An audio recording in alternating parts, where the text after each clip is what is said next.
Алтыншоқы тауы Қарағанды облысы Ұлытау ауданы Сарлық ауылынан батысқа қарай 12 км жерде орналасқан.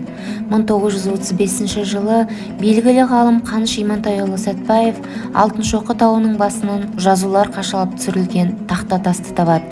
Кейбір деректерде оны жергілікті тұрғындар көрсеткен деген ақпарат бар.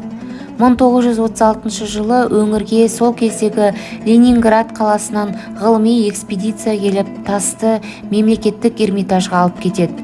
Аталған жылдың соңында тарихи ескерткіш Эрмитажға жеткізіліп, оны ғылыми тұрғыдан зерттеу басталады. Бұл жазу Әмір Темірдің бұйрығы бойынша тасқа қашалған деген болжам бар.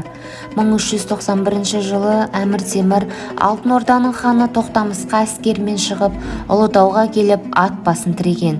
Осы оқиғаға байланысты деректерде ол өзінің әскеріне бір-бір тастан тастатып, биік қорған тұрғызады. Осы қорғанның жанына белгі, яғни тақтатас орнатуды бұйырған. Осы жерде үлкен көлемдегі балқыту пеші болған. Тақтатастың түпнұсқасы қазіргі кезде Санкт-Петербургдегі Эрмитаж музейінде сақтаулы, ал Алтыншоқы тауына 20 ғасырдың 90 жылдары темір жазуына ұқсатылып дайындалған көшірмесі қойылған.